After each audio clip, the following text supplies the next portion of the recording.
When Batman the Animated Series completed its initial run of 65 episodes, some members of the creative team hoped that would be the last of the show. That's not to say that they thought it was bad, but it had been an intense couple of years producing all of those episodes and a movie, and some of them wanted to take on different challenges. So when they received an additional order of 20 episodes from Fox, you can imagine how their feelings may have been mixed. Yay, more work to keep us going! But at the same time, oh no, more Batman! That's a really crude summary, but I think it's fairly accurate based on interviews with Bruce Timm that I've read. Timm had suggested that by this point, some of the staff felt that they'd said all there was to say about Batman, and yet these additional 20 episodes, when the show was rebranded to The Adventures of Batman and Robin, included some of the strongest scripts to date. One of the things I really like about this show was how villain-centric it was, and they went out of their way to introduce characters who were, at that point in time, relatively obscure and made them household names. Characters like Two-Face, Ra's al Ghul, and the subject of today's video, Killer Croc. While they're pretty much all well known now, thanks in no small part to BTAS, in the early 90s these characters had only appeared in the comics. They hadn't been in any of the other Batman shows or movies. During the first season of BTAS, most villains had an introductory episode that outlined their tragic backstories and how the callousness of the world turned them into the monsters that they had become. Most villains failed to get revenge and would move on to other criminal acts. For instance, Clayface never went after Roland Daggett again, the Riddler didn't bother Daniel Mockridge anymore, and Killer Croc didn't attack Harvey Bullock again. But by the time of the Adventures of Batman and Robin, a new trend emerged where the villains would make an attempt at reforming before they were dragged back into criminality because of their own underlying flaws. See House and Garden, Riddler's Reform, Harley's Holiday, and so on. And the episode I want to talk about today follows a similar trend, the Killer Croc-centric Sideshow. I feel that Sideshow is an episode that doesn't get talked about enough. I think it's easily one of the better episodes in the entire series because it has everything I look for in BTAS. Smooth animation with creative shots, thrilling music, and a dark story with a somber ending. One minor point that I really enjoy about this episode is how it very loosely adapts an issue of Detective Comics, issue number 410 from 1971, a story called A Vow From The Grave.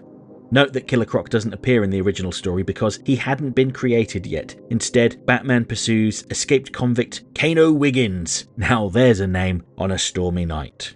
However, he's stopped from apprehending Wiggins after a group of former circus performers stumble upon him and jump to the wrong conclusion. The group consists of strongman Goliath, skinny man Charlie Bones, obese woman Maud, and the mute seal boy. To their eyes, they're witnessing an innocent man getting beaten up by a weirdo in a costume, and Goliath tries to intervene, although he doesn't stand much of a chance against Batman. During the commotion, Wiggins escapes, and after a brief exchange, Batman heads off after the felon.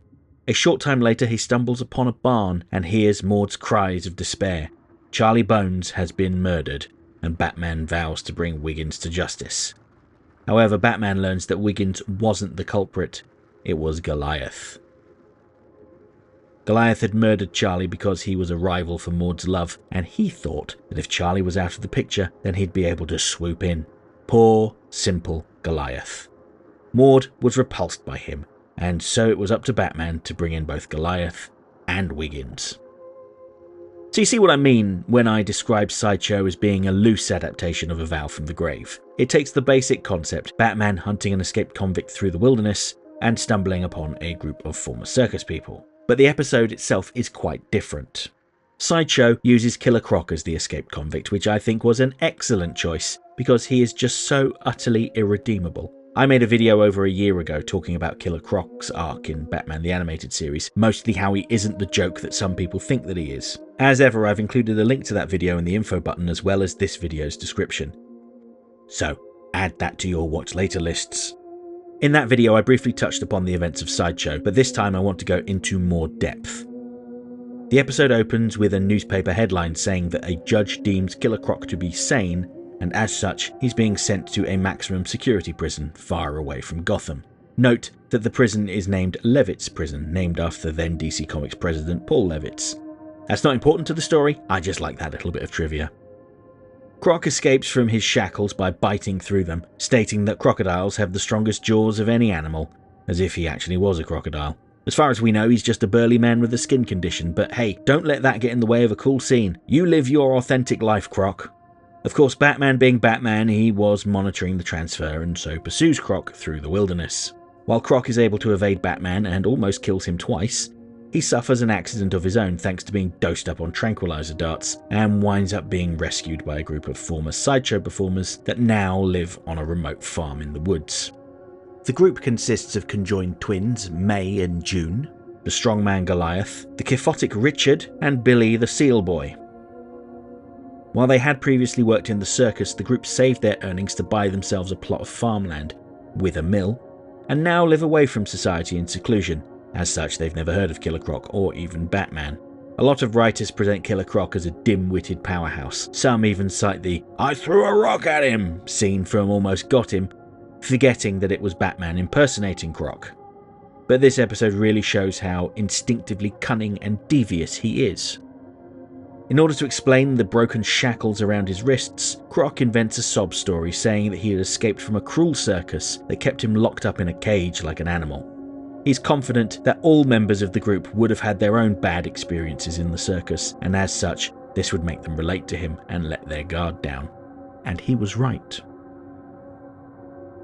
This secluded farmhouse was an opportunity for Croc to start over and live a new life, but the primary reason he decided to stick around was because Goliath casually mentioned they still have $50,000 left from their combined earnings. With that money, Croc could start over somewhere else. Somewhere less wholesome, no doubt. And this really underlines Croc's villainy. He is rotten to the core, lying and attempting to steal from a group of people that had similar life experience to him. People that offered him friendship and a roof over his head without judgment and very few questions asked. Billy tells Croc that he finally feels free to be himself out in the wilderness, away from the leering eyes and the jeers of the public, and he tells Croc that he could do the same. The sad thing is that that's exactly what Croc does. He is a deceptive, cruel liar. Now, there is a brief moment that causes us to think that Croc might be capable of turning over a new leaf when he first finds the stashed money. He's very excited when he gets his hands on it, but briefly hesitates to take it after looking around the room at the pictures of his new friends.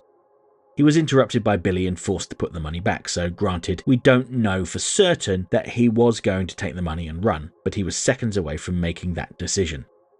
There's a stark contrast between Croc and the other circus performers. While we don't know Croc's background, it's easy to imagine that he was drawing from life experience when he described how he had been abused. The way the group reacts to him, they empathise with him, indicates that they know how he claims to feel.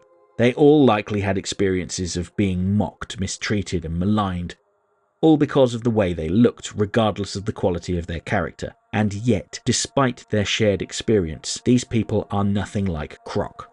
Yeah, okay, June is a bit sarcastic and quick to insult, but the others are all kind, generous people. Even Goliath, who on paper is a hulking monster, welcomes Croc with open arms, offering up his bed so that Croc can have a good night's sleep for once.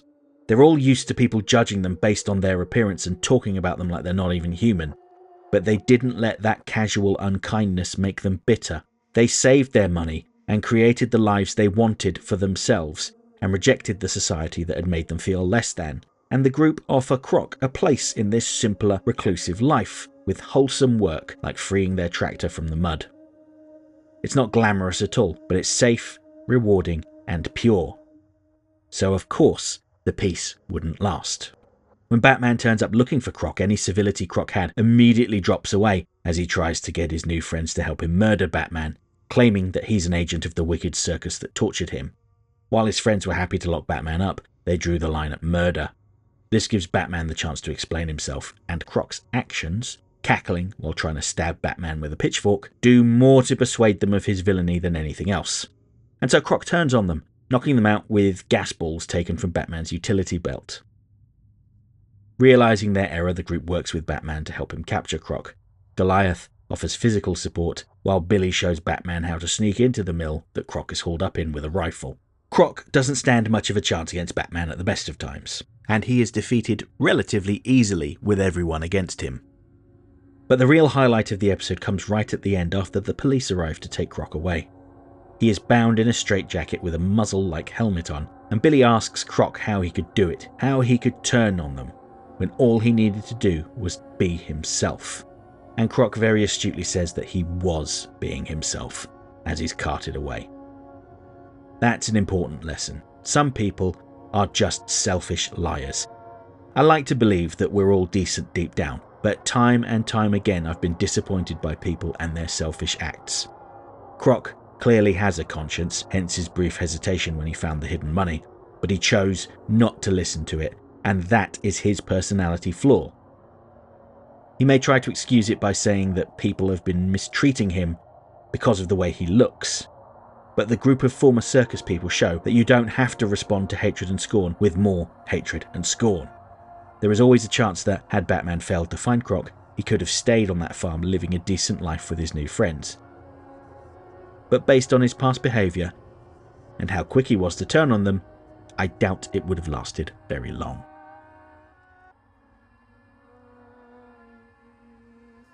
Okay, that's it for this week's essay. If you liked the video, don't forget to like, share, subscribe, leave a comment, tell all your friends about me.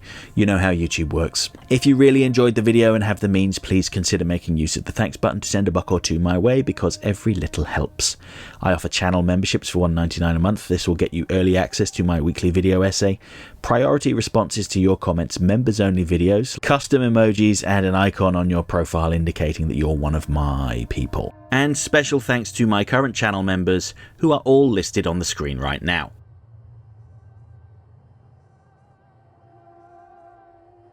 Next time, I'll be back on Monday to talk about an obscure Batman villain that has been making waves recently, Dr. Phosphorus from Creature Commandos. And then next Friday, I want to stick with the comic book adaptation episodes of Batman the Animated Series to talk about an unlikely winter classic, A Bullet for Bullock. Hope to see you then.